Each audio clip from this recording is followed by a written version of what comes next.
নমস্কার বন্ধুরা, অভি পিউর হেসেল পরিবারে তোমাদের সবাইকে জানাই স্বাগত। গরম পড়েই গেছে, তাই এই গরমের কথা মাথায় রেখেই খুব সহজে কম মশলা দিয়ে বানিয়ে নিলাম সজনের ডাঁটার নিরামিষ একটি তরকারি। এই রান্নাটি করতে একটুও ঝামেলা হয় না, আর এই সময় তো সজনের ডাঁটা খাওয়া খুবই উপকারী। এই রান্নাটি করার জন্য আমি কি কি সবজি নিয়েছি চলো একবার বলে দিই। সবার প্রথমে নিয়েছি 10-11টা সজনে ডাঁটা। এই ডাঁটাগুলো কিন্তু একেবারে কচি, তাই আমি সজনে ডাঁটার ওপরের ছালটা বাদ দিইনি। আর নিয়েছি একটা আলু, আলুগুলোকে লম্বা লম্বা টুকরো করে নিয়েছি বেগুন আর কুমড়ো। তোমরা দেখতেই পাচ্ছ বেগুন আর কুমড়ো আমি কিভাবে কেটে নিয়েছি। আর নিয়েছি টমেটো, তবে আমি অর্ধেকটা টমেটো এখানে দেব। এবার গ্যাসে কড়াই বসিয়ে দিলাম।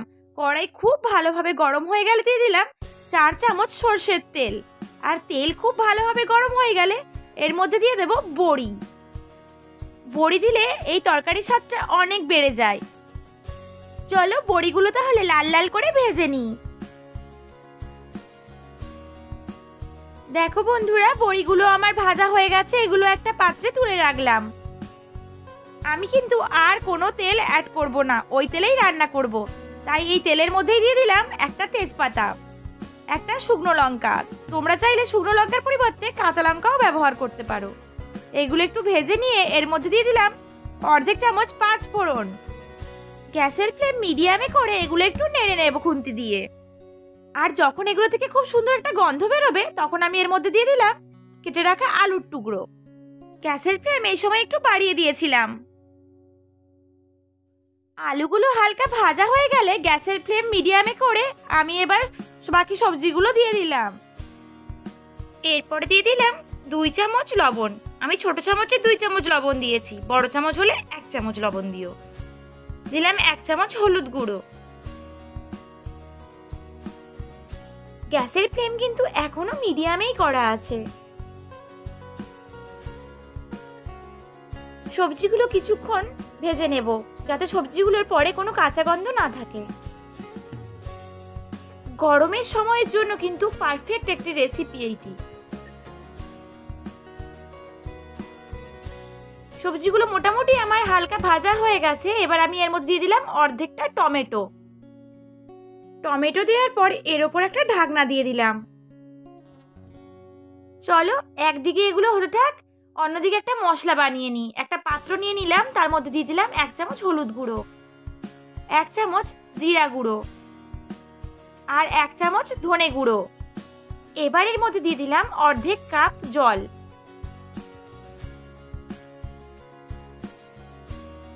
চামচের সাহায্যে এগুলোকে সব একসাথে ভালোভাবে মিশিয়ে নেব। 1.5 মিনিট মতো হয়ে গেছে, চলো তাহলে ঢাকনাটা খুলে দিই।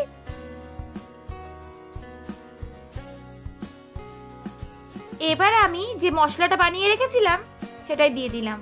এই রান্নায় কিন্তু এই মশলাগুলো ছাড়া আর কোনো রকম মশলা অ্যাড করব না। এরপর এর মধ্যে দিয়ে দিলাম সামান্য চিনি।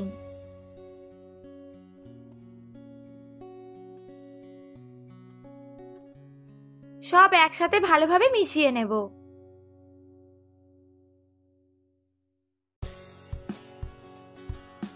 আর মশলার সাথে সবজিগুলো ভালোভাবে কষিয়ে নেব। তার জন্য এর উপরে আবার আমি ঢাকনা দিয়ে দিলাম।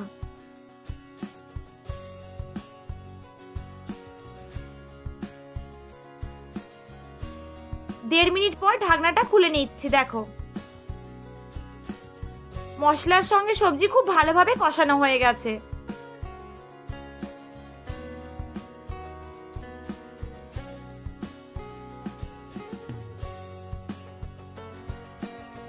এরপর আমি দিয়ে দিলাম অর্ধেক গ্লাস জল।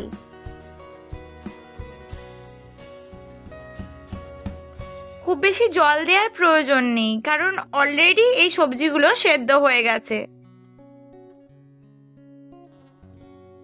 এবার গ্যাসের ফ্লেমটা আমি বাড়িয়ে দিলাম। আর দেখো এটা টকবক করে ফুটে উঠলে এর মধ্যে ভেজে রাখা বড়িগুলো আমি দিয়ে দিলাম।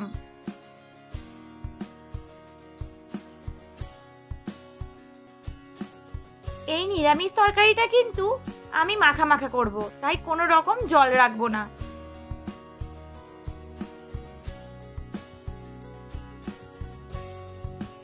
এই তরকারিটি দিয়ে তোমরা ভাত, রুটি, পরোটা সব কিছুই খেতে পারবে। এই নিরামিষ রেসিপিটি যদি তোমাদের ভালো লেগে থাকে তাহলে প্লিজ লাইক, শেয়ার, কমেন্ট এবং সাবস্ক্রাইব করে দিও। দেখো বন্ধুরা, তরকারিটা প্রায় মাখা মাখা হয়ে এসেছে।